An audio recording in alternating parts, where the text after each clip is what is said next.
Está entrando no ar o quadro Café com a Comunidade.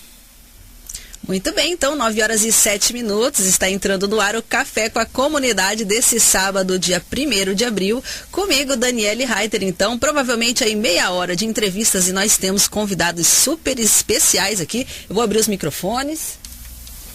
Ok, então vamos dar aqui bom dia para os nossos ouvintes. Bom dia, Andréia Nimet, né? Isso. Acertei o nome aí, Andréia. Isso mesmo. Bom dia, Daniele. Se apresenta um pouco para a comunidade que está escutando aí, qual que é o seu trabalho, né? Como é que isso funciona?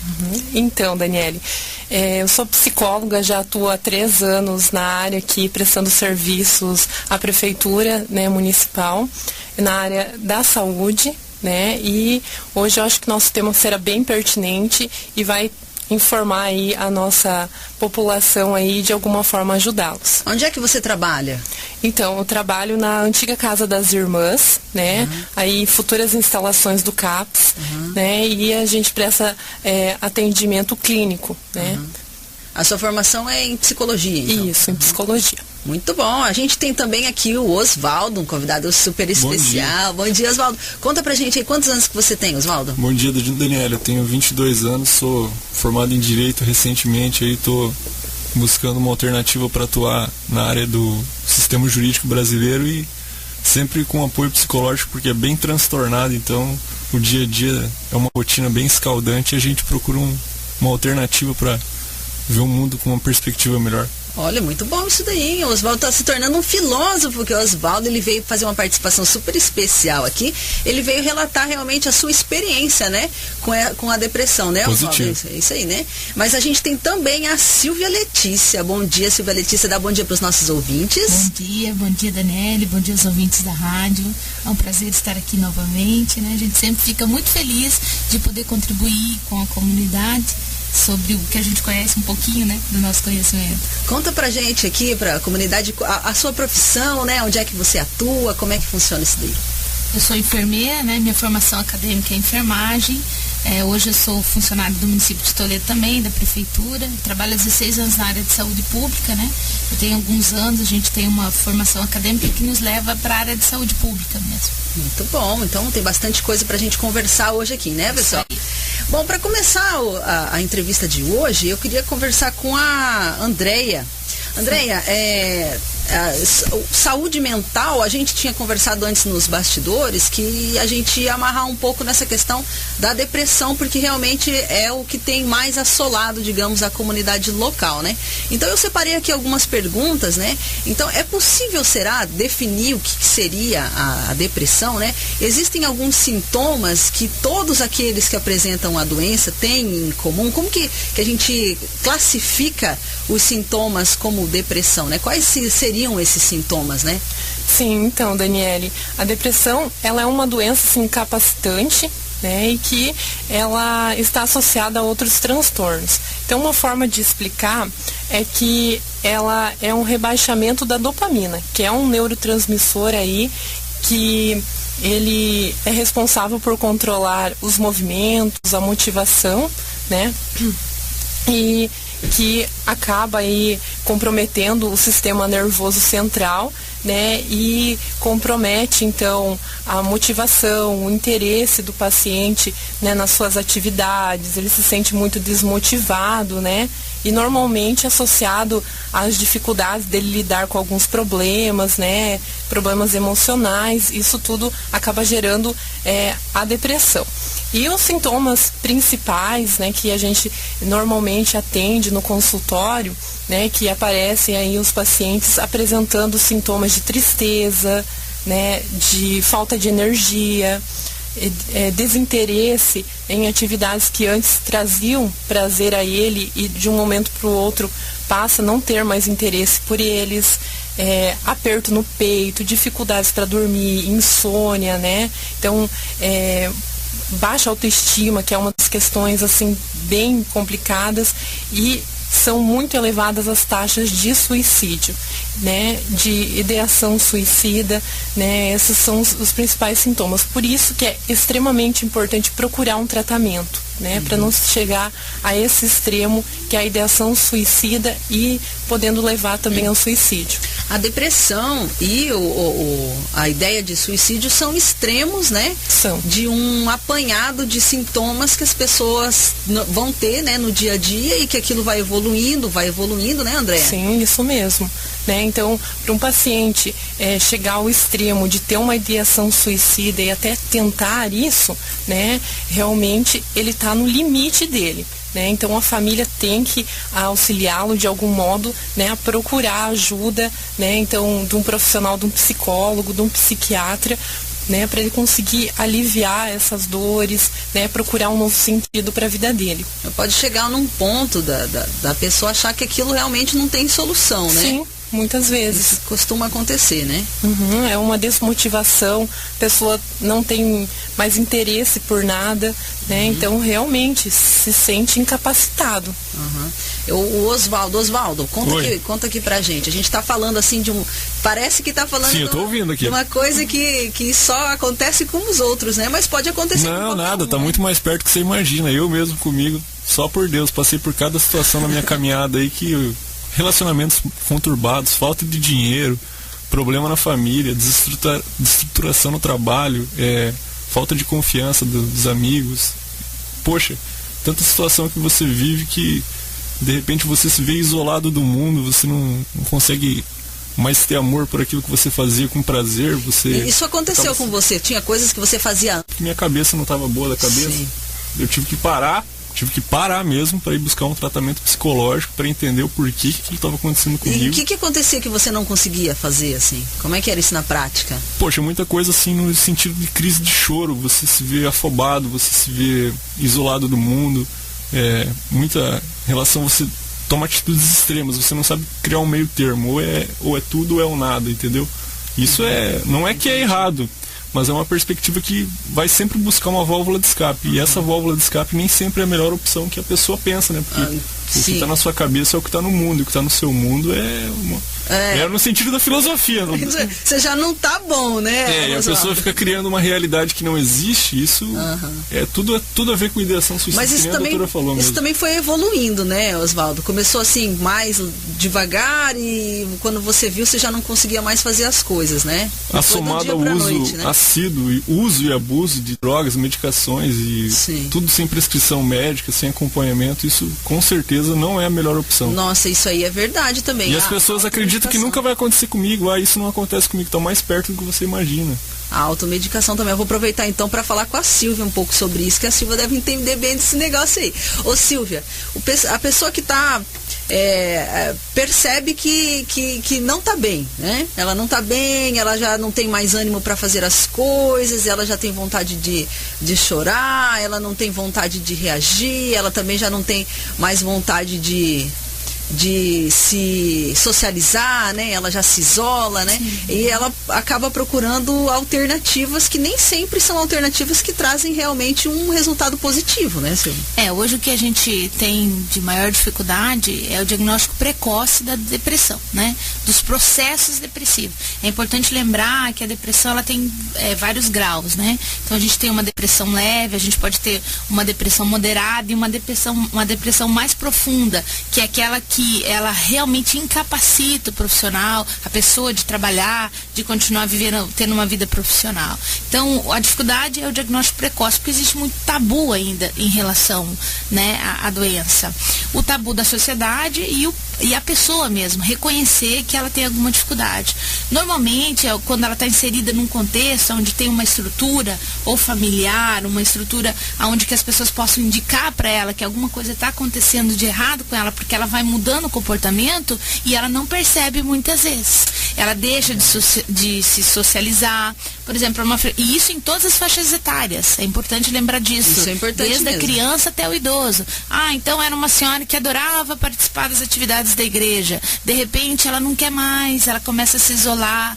Então, assim, é importante que a família também esteja atenta, quem está no convívio, para perceber o que está acontecendo. Uma criança que adorava brincar, adorava ir para a escola, de repente ela começa a não querer ir mais, não quer participar das atividades, não quer sair na rua, só quer ficar dentro de casa, ou um adolescente, que isso tem sido, como a gente comentava anteriormente, né? Eu trabalho numa unidade básica de saúde, na unidade básica do São Luís. Aliás, um abraço para os colegas de lá, que são uma equipe maravilhosa, né? Um abraço pessoal do São Luís aí. Isso, são pessoas maravilhosas que trabalham conosco lá, e a gente tem observado que o grande número de adolescentes, né? Nós comentávamos anteriormente que a gente vive hoje uma sociedade tão corrida, né? Tudo tão rápido, tudo tão exigindo muito das pessoas, né? De serem produtivas, sim, de terem sucesso, e a realidade da vida muitas vezes não é essa, então as pessoas não estão saindo não preparadas para as dificuldades, né? Então não existe mais o preparo muito precoce, a gente tem adolescentes iniciando vida sexual muito precoce, com 10, 11, 12 anos. Isso acarreta um sofrimento mental muito grande, porque elas não estão preparadas para esse tipo de realidade, né? Eu falo porque essa é a minha prática diária. Então eu tenho lá adolescentes de 15 anos grávidas, por exemplo. Elas não estão preparadas. Aí você vai dizer, tá, mas o que isso tem a ver com a depressão? Tudo a ver, porque a gente tem um grande número de pacientes com depressão pós-parto que muitas vezes não são nem diagnosticadas, né? Sim. E que isso vai se arrastar, não é, Andréia? Lá na frente, e vai refletir na vida da criança, na vida adolescente. Então todas essas coisas a gente tem que observar. Em relação à questão medicamentosa, eu acho que o Oswaldo colocou muito bem. Medicamento, ele é droga, sempre, né? A gente não pode achar que medicamento álcool não é também, droga. Né? Aqui existe também muito esse tabu, viu? Das pessoas acharem que álcool não é droga, né? E álcool é droga, né?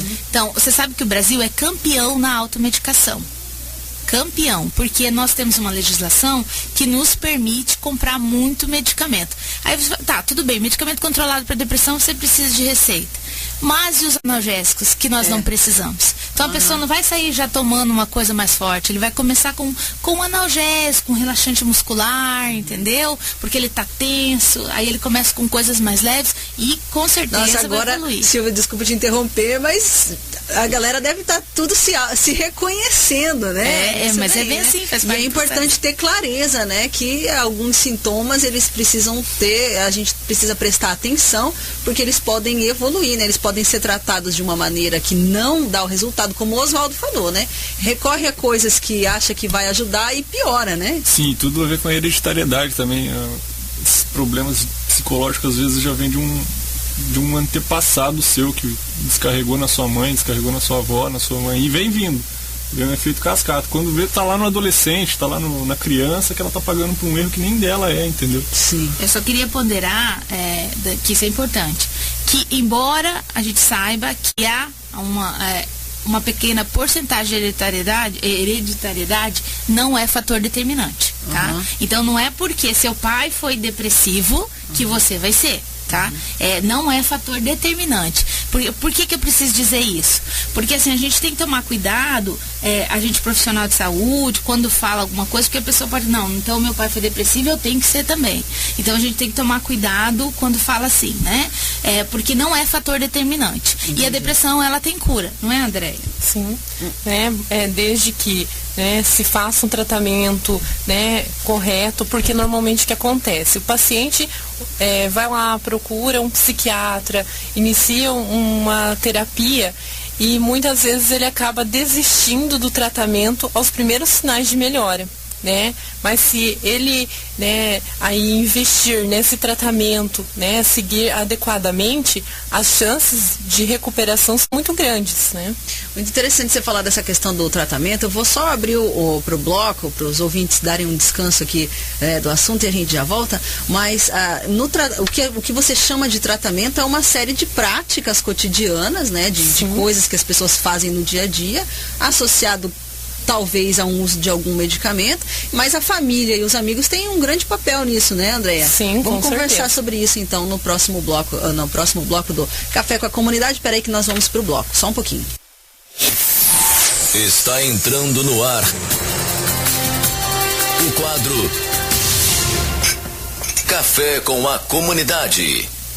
É isso aí, está no ar então o Café com a Comunidade aqui desse sábado, dia 1º de abril. Estou aqui com a Andréia Nimet, psicóloga, a Silvia Letícia, que é enfermeira, e o Oswaldo aí, que veio contar um pouco da sua vida aí. O nosso assunto de hoje é saúde mental e depressão, né?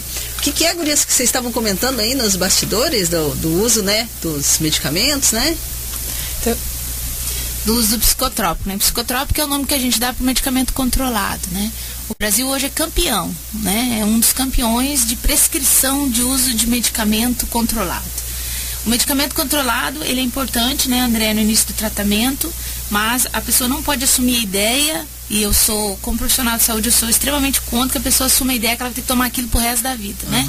Ela tem que ser como qualquer outro medicamento para tratar uma doença. Depressão é uma doença, tem que ser tratada, tem que ter início e fim de tratamento, né? A gente não pode assumir aquela postura de doente pro resto da vida. Tá condenado aquilo, Isso né? aí. Mas, André, a gente tava pensando aqui antes do bloco em falar sobre a questão do tratamento, porque às vezes a pessoa nem vai lá fazer o tratamento porque não tem noção do que seria isso, né? A palavra tratamento. Conta pra gente um pouco de como é que isso é executado lá com vocês. então, porque normalmente a pessoa, né, chega para um psiquiatra, né, onde ele prescreve inúmeros medicamentos e acredita que só isso basta para ele se recuperar, né? E na verdade não é isso, né? Além do uso, né, dos medicamentos durante o período aí que, né, o psiquiatra vai prescrever, é importantíssimo ele fazer terapia, né, encontrar um sentido para a vida, entender a sua essência,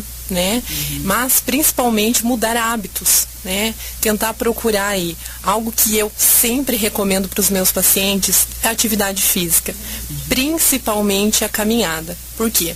Né? Vai fazer com que ele interaja com outras pessoas, esteja em contato, né, com o ar livre. A natureza, né? Isso, né? Ele vai acabar se distraindo, né, se sentindo melhor, mas não só a caminhada em si, qualquer outra atividade física, né, que ele sinta prazer, conhecer novos lugares, buscar outras atividades, yoga, né, o que ele se sentir aí que seja importante para a vida dele, né, algumas outras atividades que talvez ele nunca tivesse interesse antes, né, procure algo alternativo para ajudar nessa recuperação. Também é uma oportunidade de renascer, né? E se recriar. A gente até estava conversando esses dias aqui com o Oswaldo. Oswaldo, conta pra gente como que foi para você esse tratamento, assim, na prática, né? O que você passou a fazer que você não fazia? Foi um divisor de águas, né, Daniele? Poxa, antes eu vivia isolado dentro de um quarto, estudando 24 horas por dia, 7 dias por semana, sem sair de casa pra nada, só naquele ambiente familiar. E daí você fica guardando aquela mágoa pra dentro de você. Você não consegue dividir isso com ninguém, você não consegue nem dividir isso consigo mesmo. Tanto que isso se torna um extremo, né? Ou você faz tudo ou você não faz nada. Você não tem um meio termo. Então, se você consegue colocar uma atividade física no seu dia a dia, por exemplo, pedalar, caminhada, nadar, fazer qualquer coisa, sei lá, quem tem mais dinheiro vai fazer saltar de paraquedas, né? Uma coisa que você gosta, que te dá adrenalina, né? O que você fez? Uma descarga. Eu fui buscar a caminhada. E como é que foi, assim, as primeiras vezes que você começou a caminhar? Como é que era aqui? Uma exposição ao ar livre, né? Você sente aquela brisa na sua cara. Poxa, uma sensação bem serena mesmo, bem diferente de você ficar dentro de um quarto estudando. Muito diferente. Isso te fez muito bem, né? Hoje, tô aqui conversando. Que mais que você passou a fazer que você não fazia antes, assim? Eu vejo as palavras cruzadas aqui, né? Eu tô com um livro de palavras cruzadas aqui também, meditar. Todo dia eu tento me resguardar para mim mesmo e conversar com a minha alma, né? Uma coisa bem... buscar um auxílio da fé também. Quem tem fé nunca perde a esperança, né?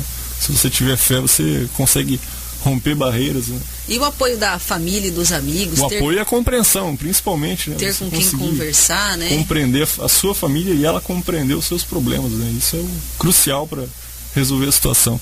Né, André? Você deve se deparar com isso ali com quase todos, né, os seus pacientes, né? A necessidade do apoio da família, porque às vezes a família não entende que aquilo realmente seja um quadro, né, patológico, um quadro clínico. Que nem eu estava conversando com o Marcos agora há pouco, acha que é frescura, acha que está com preguiça, né? Normalmente se tem essa falsa, né, crença de que pode se recuperar com força de vontade, né? Até alguns dias atrás nós estávamos conversando aqui, né, Daniele, que as pessoas, né, olham para o paciente depressivo e diz assim muitas vezes: nossa, mas você tem tudo na sua vida, por que você tem motivos para se sentir assim?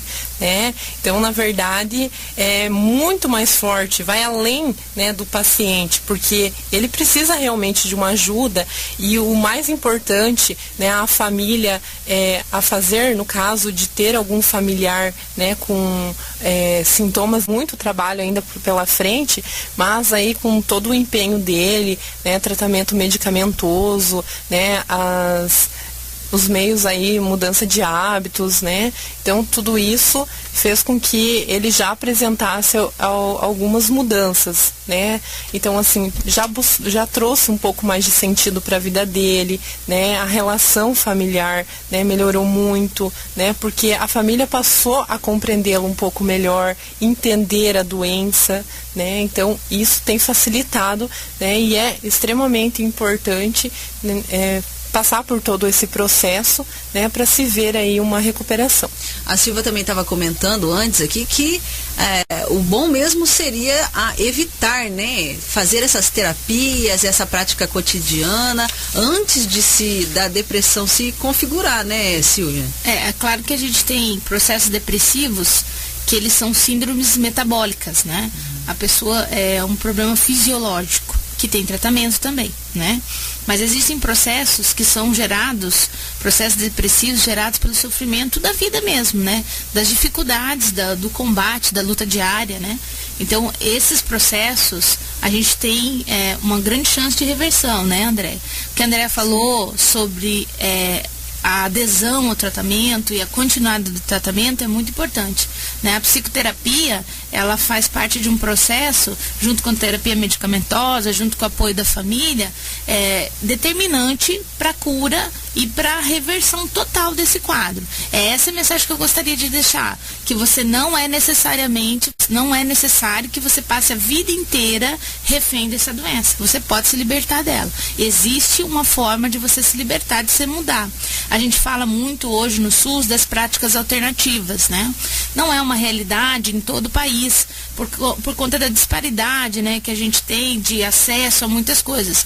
Mas existem coisas simples que a gente pode fazer, como a André falou da caminhada, e o Oswaldo colocou muito bem também. A caminhada é uma coisa que ajuda muito. Hoje a gente tem nos postos de saúde do município grupos que se chamam grupos de caminhada. São grupos que acontecem 2 vezes na semana, nas unidades básicas de saúde, tem direcionamento, né? A gente tem profissionais lá capacitados trabalhando com isso. As agentes comunitárias de saúde fazem um trabalho fenomenal, porque elas conduzem esse trabalho. A gente tem parceria com a Secretaria de Esporte, com profissionais da educação física, que levam esse trabalho. E o que é esse trabalho? É um trabalho de justamente puxar o paciente e levar ele para caminhar. Sim. Ninguém lá vai sair atleta, mas eles saem de lá, eles interagem. Veja quanta coisa tem numa caminhada de 40 minutos. Sim. É um processo que eles vão lá, eles entram em contato com outras pessoas, socializam, conversam, dão risada, brincam, fazem a caminhada, que fisiologicamente libera um hormônio no organismo, que é um hormônio, né, da alegria, que é um hormônio da satisfação, do prazer, que fisiologicamente vai fazer muito bem. E isso não custa nada, porque você vai ter o custo o quê? De um tênis, né? E está lá à disposição dentro do serviço de saúde. Então as pessoas podem buscar os postos de saúde daqui da cidade, tanto Vila Rica como o posto de saúde São Luís, eles têm esses grupos de caminhada que acontecem toda terça e toda sexta-feira. É bacana, é legal. Não obstante a isso, a gente tem também nos postos de saúde, e agora existe um projeto, uma intenção da Secretaria de Saúde de colocar grupos de saúde mental nas unidades básicas, né? Que seriam grupos para trabalhar junto com o CAPS, que está sendo agora também reformulado, né? Tá vindo os novos profissionais. Recentemente assumiu um enfermeiro lá. A gente tem a André, que é um psicólogo que trabalha lá, que vem fazendo um trabalho muito bacana lá, que tem que se dizer, André, parabéns pelo seu trabalho. Ela se esforça lá, né? Então a gente sabe que tudo isso, né, faz parte de um processo que vem ajudar. Quem pode falar sobre isso? Eu, como profissional, eu posso falar, mas quem pode falar mais é com um paciente como o Oswaldo, por exemplo. Então vamos falar com o Oswaldo. É verdade, isso acontece nos primeiros 500 anos de vida, nas melhores famílias, todo mundo está sujeito a isso, não tem como mascarar e é a realidade, né? A gente encarar a vida e buscar um tratamento adequado. Oswaldo, a pessoa que está, assim, se identificou, né? Percebeu que realmente está com depressão, está isolado, está no quarto, está no 880, como você falou, né? Sim. Qual seria o primeiro passo, assim, para você dar... Continua se identificando, não para de se identificar, porque se você parar a sua mente, ela vai ficar estagnada, e a mente vazia é uma obra perfeita para qualquer... Então, busca conheça a ti mesmo, né? Saiba os seus limites, seus afazeres, suas responsabilidades, seus direitos. Busca sempre entender o melhor para você, né? Pensando no coletivo. Busca ajuda, né? Buscar ajuda. Andréa, aí para você, conversa um pouco com os ouvintes, quem percebeu que está com algum desses sintomas aí, que seriam talvez um início de depressão, né?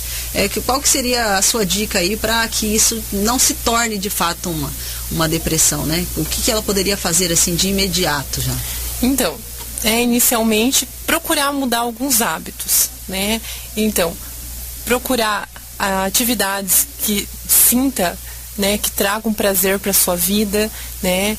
E se mesmo assim, né, persistir os sintomas, procure uma ajuda psicológica, né, aí onde possivelmente será avaliada a necessidade, né, de um acompanhamento com um psiquiatra, onde poderá entrar com a medicação, né, mas assim, é importantíssimo tentar buscar outros hábitos, mudança de vida, em questão de alimentação, né, de convivência, interação com as pessoas, tudo isso, né, traz outro sentido. Uma coisa que o Oswaldo colocou, que eu acho que é um fator muito importante, é a fé. Isso também ajuda muito, auxilia, né? Porque também é algo aí que faz toda a diferença. É questão espiritual, né? Passa o telefone de contato aí para quem precisar de ajuda, né? Também tem um para suicídio, né? Não lembro, né? 141, né? Disca 1. Isso aí, Disca 141, né? Tem com quem conversar, sim, né? Eles conversam mesmo. Conversam mesmo. Então, você que estiver aí num momento, né? Pode acontecer, né, Oswaldo, de estar aí num momento de desespero, Disca 141, já deixa anotadinho aí no celular, né, Andréia? E lá para entrar em contato com você lá no seu atendimento, como é que faz? Qual que é o processo?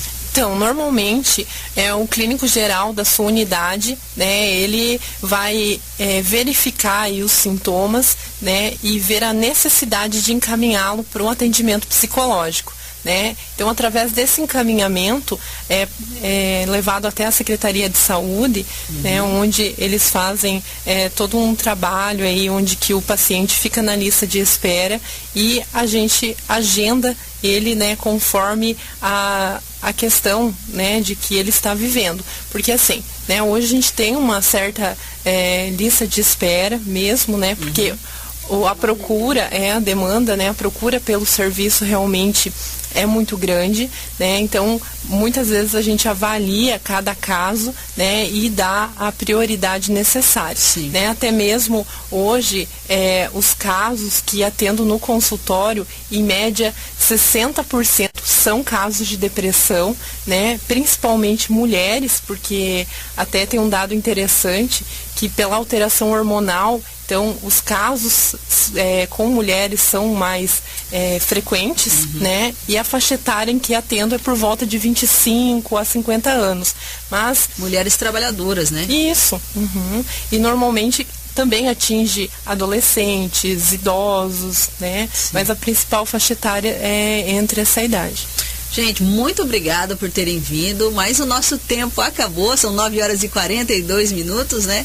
Foi muito produtivo, eu espero que vocês voltem mais vezes. Oswaldo, muito obrigado. Obrigado pela oportunidade, Daniela. Silvia, muito obrigada. Obrigada, só queria mandar um abraço pro pessoal lá da minha comunidade, porque a gente trabalha a comunidade cristã bereana, que é a igreja onde eu congrego, e que a gente faz um trabalho lá. Eu gostaria de deixar o contato também. Pode deixar. Porque a gente tem um grupo de apoio lá, a gente trabalha com esse auxílio da espiritualidade, da fé, a gente trabalha. Então, quem tiver interesse, quem quiser conhecer o nosso trabalho, nós temos um programa aqui na rádio, todo domingo, das 15h30 às 17h, e a gente tem, a igreja está aberta todo domingo a partir das 7 horas. Então, se alguém quiser ir lá conhecer o trabalho, precisar de ajuda, sofrimento espiritual, nós estamos lá para ajudar, viu? Então um abraço para todos que fazem parte, o nosso pastor, que é uma pessoa que conhece sobre depressão, porque já passou por isso, e a gente precisa desmistificar isso, né? E dizer para as pessoas que depressão tem cura e que não é uma vergonha se encontrar no estado assim, não. Tem mais é que buscar ajuda mesmo. E as unidades de saúde também estão preparadas para receber esses pacientes. E obrigado a todos pelo convite. Eu espero que a próxima vez que a gente se reúna aqui seja para falar então de felicidade, né? Que é aí o contraponto disso daí, né? Esperamos que sim.